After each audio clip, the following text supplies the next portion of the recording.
That right there is a scenic view.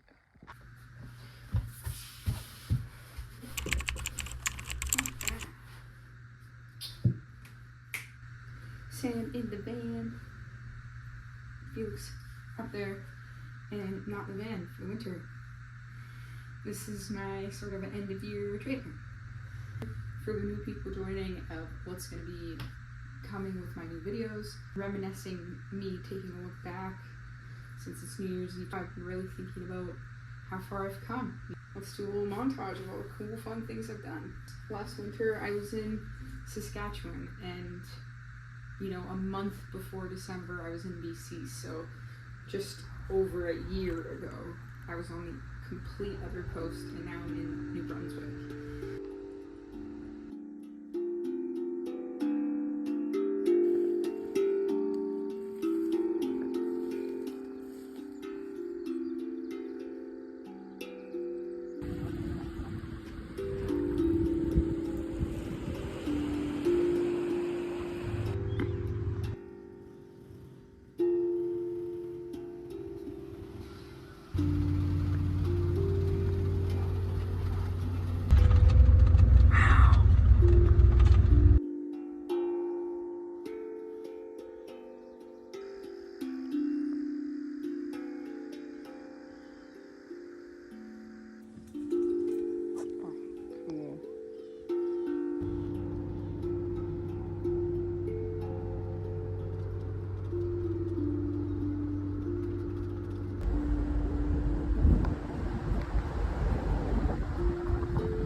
Close enough to touch the ocean. I can see it from my windows, which is pretty cool.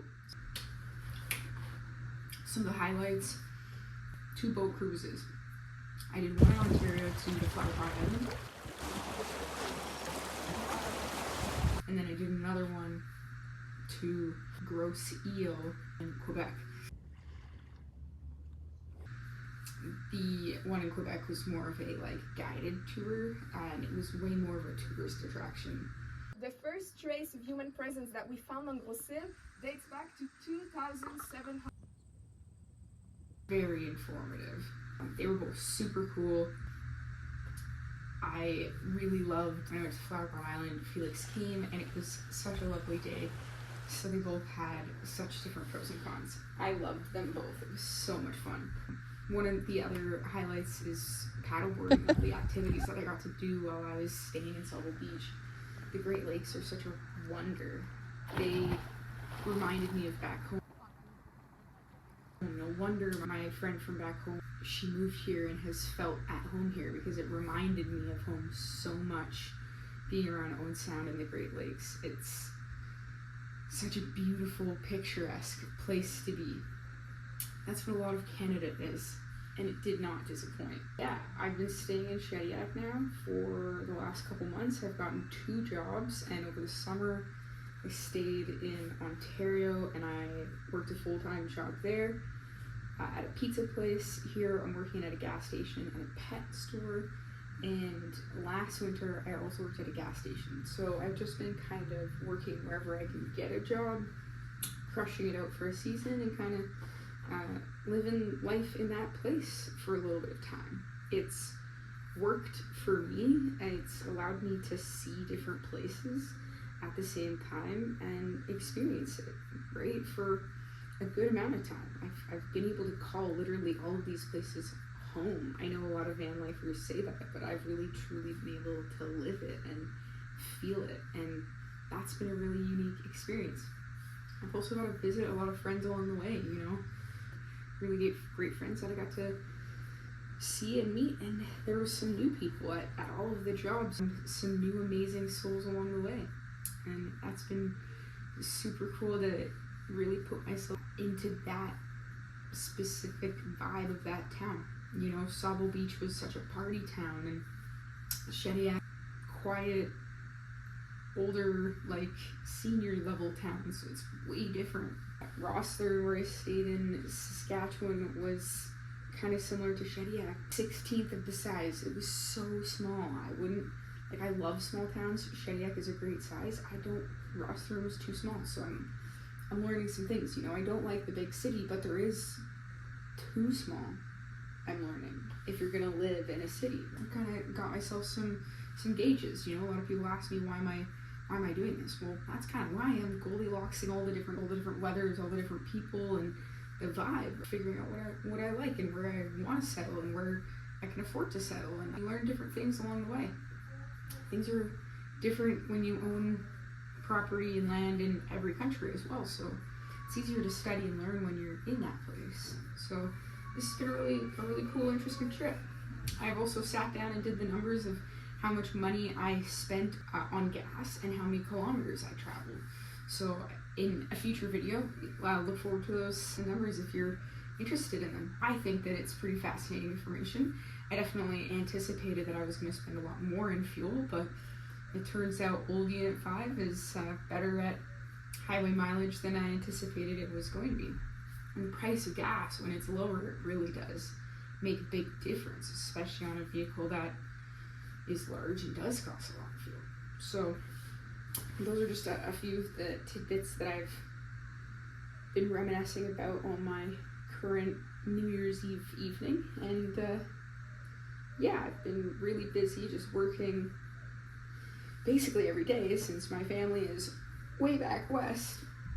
I don't know a whole lot of people in this new town. I've just opted to work for as much as I can for the winter. I've got to pay for the rent for this place. Being single and trying to have your own place is really expensive. So there isn't a whole lot of money left over for savings, so I probably won't make it far for summer, but it's New Year's and now I'm planning, mentally manifesting what's next. It's pretty exciting. It's pretty exciting to see what's next. And it's amazing to be grateful and hold so much gratitude for what happened in 2023. In previous years, in 2022 and in 2020, there was so much tragedy. And 2023, looking at it, it was just by itself, it was beautiful. You know, at the tail end, my bike got stolen, which was an extreme tragedy on its own, but I hold a lot of faith that it can still be found in 2024 and recovered. It'll find its way home. I'm hopeful that it's going to happen soon, and I just have to be patient and hold hope and believe. It sucks when things get stolen. It was an obstacle I wasn't expecting, so now I gotta see how the future paths shape now in 2024. So yeah, we'll see.